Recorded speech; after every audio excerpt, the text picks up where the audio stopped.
Welcome back to another installment of the ADHD Weekend Sports Flash brought to you by freedomofspeechsports.com. It's Luis Gonzalez, and we're coming back at you fast and furious to keep up with the modern attention span. Happy Father's Day to all the deserving fathers out there. That's why we're wearing the old national pastime thing here with the F on the hat. It's Father's Day, and you know you're getting your presents now, so we'll make it quick so you can get back to the fam.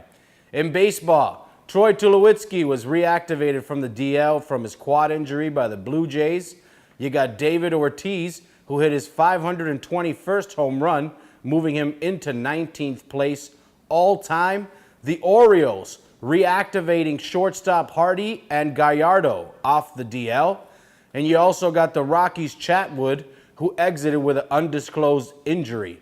In local news, the Miami Marlins have stayed out of the PR headlines for at least a week, and they are 36-32 as they defeated the Colorado Rockies tonight by a final score of 9-6. NBA Finals now looking in as the Golden State Warriors finding themselves on the brink of elimination as the tables have been turned from last weekend. The Warriors were up 3-1. Now the series is tied 3-3 after LeBron James miraculously put together two 40-point games. I don't want to sound like an NBA conspiracy theory nut, but unfortunately I am, as I feel that the NBA has totally fixed this series. The Golden State Warriors were the best shooting team the whole season. Now they've forgotten how to play basketball. They were one of the best defensive teams this season statistically, and it looks like they're a high school team looking for answers against a superstar. It was 3-1, now it's 3-3. Draymond Green should have been in the game, but he touches LeBron's jewels there a little bit, and the next thing you know, he's out. Game 6 comes around. Steph Curry gets ejected for the first time in his NBA career, people. That's 5 years of action. Steph Curry has played every game. This time, though, they figure out a way to get him 6 fouls and sit him down, prolonging the series even more. And if you think that it's just me with the crazy talk, disgraced referee Tim Donaghy, former NBA referee, has come out and said that NBA referees, for the most part, are coached to try to side more for the losing team in a playoff series so that the NBA can prolong the series. So him coming out and saying that leads me more to believe that Game 7 more than likely will go to the Cavs because the NBA wants to put the final I's and dot T's in this phenomenal story that they've written that has never happened in over 60 years. Only 3 teams in NBA history have come back from a 3-1 deficit. None of them have ever won unless the Cavs do it, and you can check it out at 9 p.m. ABC Sunday night. That's the way to wrap up Father's Day.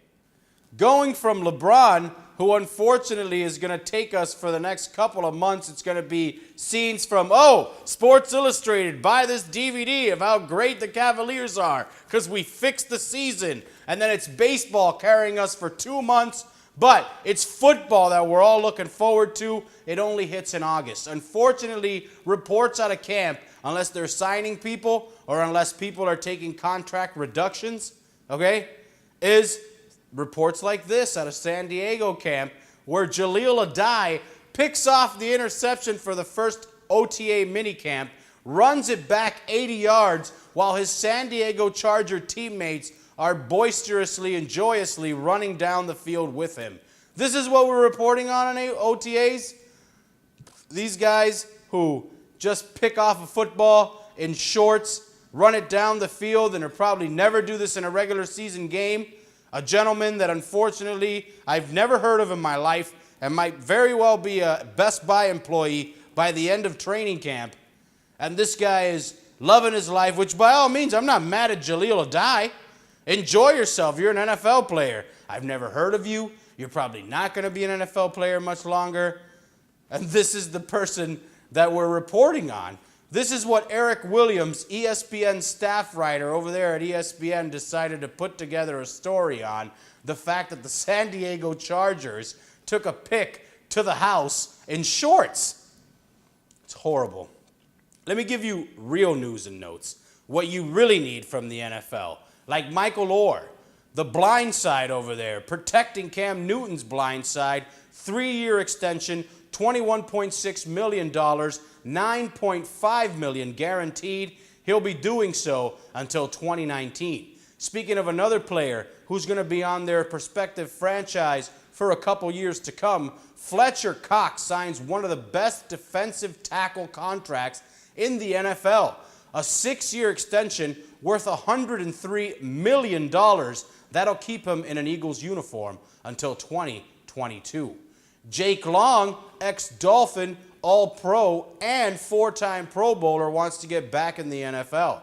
He played for the Atlanta Falcons for 4 games last year, but he started none of them.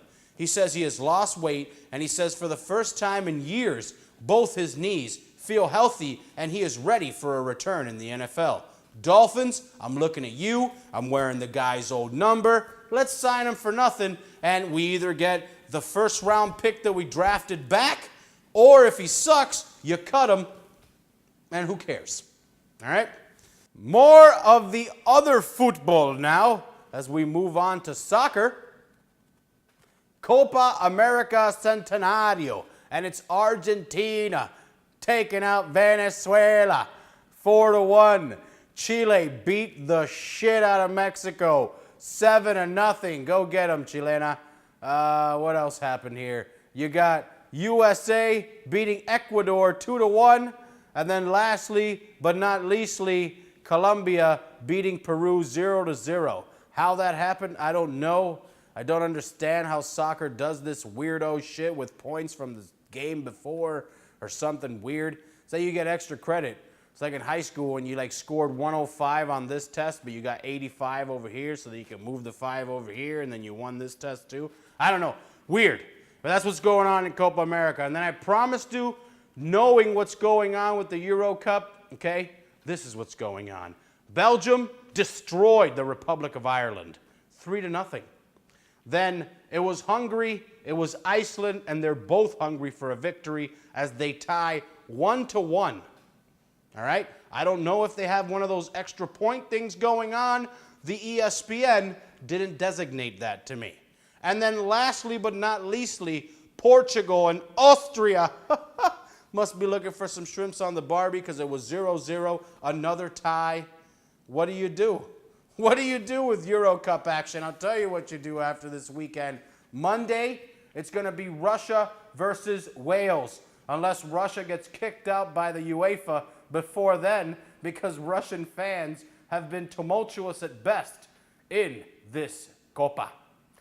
And on Tuesday, stay tuned, 9 p.m., both games, by the way, will be on ESPN on respective days. It's Spain versus Croatia, and a game people have been waiting for. I don't know that I'm one of those people, but I think Spain will win that game. Stay tuned, all right?